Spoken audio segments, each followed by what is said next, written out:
de vista do Jânio Juscelino, já no discurso de posse, você, alguém que me ouça, sabe que ele desancou o Juscelino. Portanto, aí já foi um corte profundo. Mas com o PTB, em termos estritamente imediatos, não, porque o Jânio logo passou a ter, no plano da política externa, várias atitudes progressistas, não é? Muitas, inclusive a recomendação, eu tenho a impressão que logo, porque ele demorou 7 meses, tudo foi imediato, né, naquele período para ele, não é verdade? Recomendação direta ao ministro das Relações Exteriores, que era o Afonso Arinos, para começar as negociações com o reatamento das relações diplomáticas com a União Soviética. Começa lá. Nós realizamos no governo João Goulart, mas começa nesse período Jânio. Em relação a Cuba, ele tem mais de uma declaração naquele período de respeito à autonomia de Cuba e, portanto, não ingerência nos negócios internos de Cuba. A abertura de negociações com as repúblicas populares na Europa, não é? E apesar do que para mim é claríssimo hoje, a missão que ele entrega a Jango para ir à China, para negociar a abertura das relações comerciais, embora houvesse uma trama em seguida altamente comprovada e para mim indiscutível, de toda maneira ele abre um espaço para isso. E até aquela decisão quase, não sei, inexplicável, de condecorar o Guevara às 6 da manhã, mas numa ostensiva agressividade aos grupos reacionários, não é? Condecorar Guevara. Bom, ele tinha tido uma bandeira, como tinha tido aqui em São Paulo, quando se elegeu para prefeito, uma bandeira anticorrupção rigorosamente, mais do que ostensiva, aguerrida. Ele leva isso para o plano nacional. E chegando lá, começa de imediato a constituir dezenas de comissões de sindicâncias para apurar a corrupção no país. Como quem me ouve sabe, a sindicância é, do ponto de vista de direito administrativo, uma medida preliminar. Ela não abre espaço para que as pessoas eventualmente acusadas se defendam.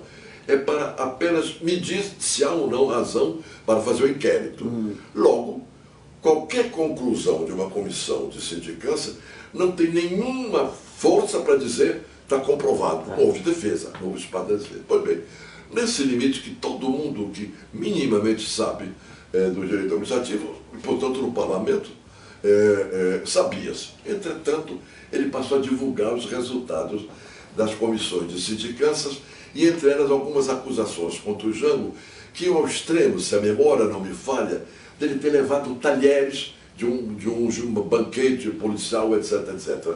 E algumas coisas ridículas, literalmente ridículas, na comissão.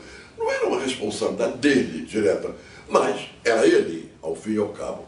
E a divulgação disto, porque passou a haver, portanto, numa instância em que não havia espaço sequer para qualquer defesa, levou-nos a uma situação de revolta e ao presidente o dever, até moral, de fazer-lhe uma carta, um ofício contundente, protestando contra isso, exigindo respeito, etc, etc.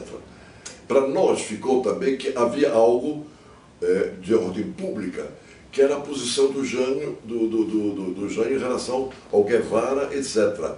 Tanto que o Lacerda já havia condecorado o líder anticastrista no Rio.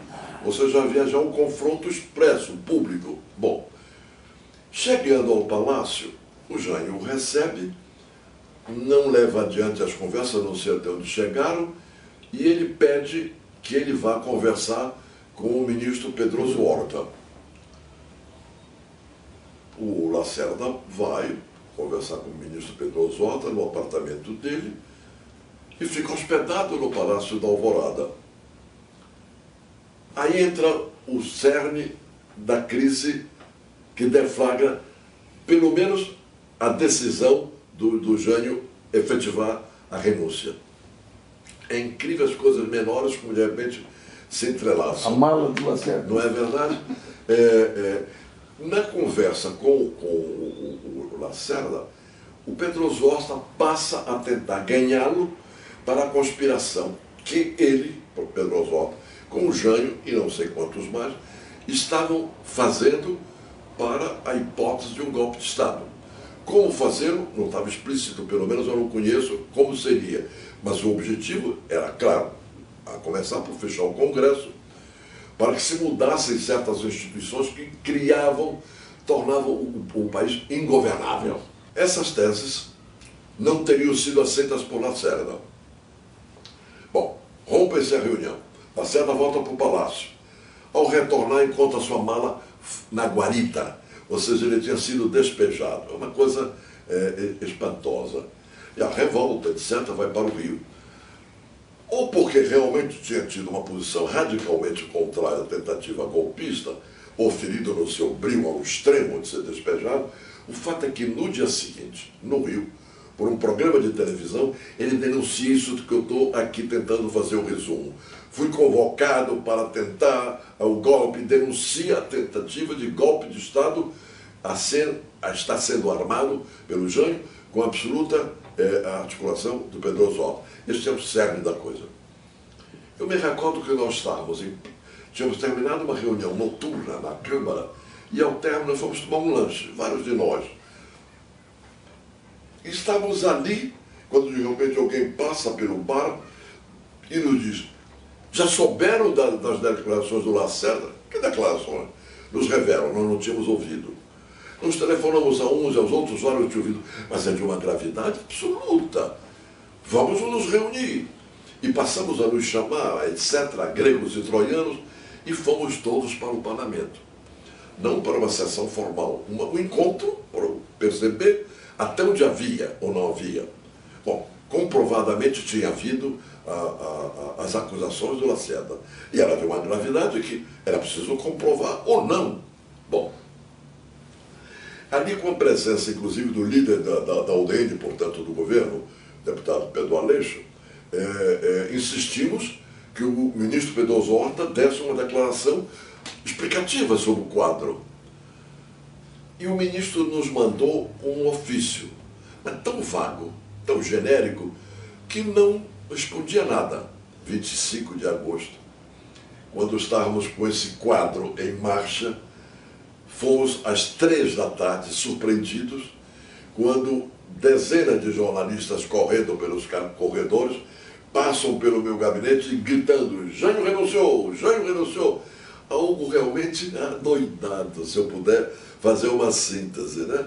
O senador Moura Andrade, presidente do Senado, havia recebido já da mão do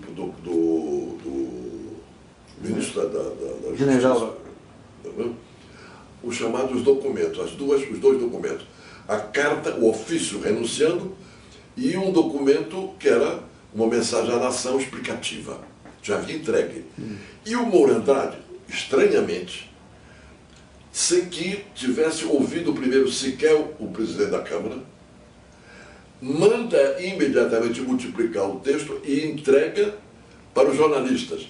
Então, o fato já tinha ganho a sua dimensão autônoma. Foi o Gustavo Capanema? Disseu Cardoso. Disseu Cardoso. Chego ao plenário, está o Disseu Cardoso lendo os documentos do Jânio. Ali. Bom, enquanto isso, está havendo uma dinâmica ao lado do Senado, gradualmente, que ele acaba convidando reunião do Senado para explicar, etc. Mas já tinha divulgado tudo, já tinha furado o balão, não é, como diríamos. Bom, e aí estava o deputado, uma grande figura da Bahia, fazendo um discurso de apelo para a clarividência, superarmos um quadro que poderia ter uma gravidade excepcional, aguardarmos explicações de mais verossimilhança, e termina. E um clima de o que será? Inclusive na bancada do PTB, certos setores, a dizer-se: é isto ou é por conta de uma tentativa de golpe contra ele? Ou seja, algo que, de certa maneira, representava uma história amarga do PTB desde Getúlio, etc, etc. Né? Eu, percebendo isto, confesso para mim mesmo, numa intuição quase mediúnica, senti que algo havia estranho. Pois o texto da carta do Jânio, a mensagem ao país, explicando o porquê, era a negação absoluta de qualquer razão de ser de renúncia. Ele dizia que o país estava em ordem. Ele dizia que ele tinha o apoio absoluto das Forças Armadas. Ele dizia que o empresariado estava na plena criatividade. É uma carta de absoluta oba-oba para a sociedade. Então, por que o governo era ingovernável? Ele não tinha no parlamento tido até então nenhum obstáculo. Nenhum. Então eu digo, por atrás disso há um plano que vai além. É um golpe. Ele quer realmente, em nome disto, voltar ao poder na plenitude dos poderes ditatoriais, etc. Vou à frente. Faço um discurso mediúnico que hoje eu repetiria, porque ele foi de uma racionalidade analítica absoluta. Toda a música mesmo. Num certo instante eu digo, o senhor presidente Jânio Quadros renunciou. A renúncia está aceita. Assume o presidente da Câmara dos Deputados na qualidade de presidente interino, até que o presidente da República, o vice-presidente da China, retorne e assuma o poder na plenitude dos seus direitos.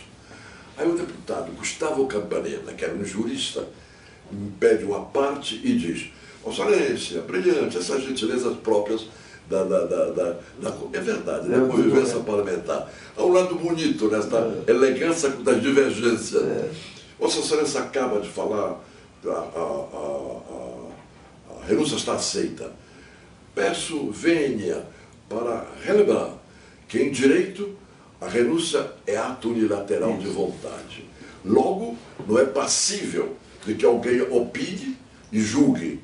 Não cabe a nós mandar o pedido a comissões técnicas para analisar os seus alcances, porque ela já é um fato histórico. Eu levanto a excelência, boa, eu peço só, também venha para dizer que eu não disse está aceita em sentido jurídico. Eu disse fato político, porque juridicamente eu disse em seguida que se desse posse ao deputado Basílio como e o presidente da República, João Lalo, logo não havia nenhuma dúvida para mim que o fato estava consumado.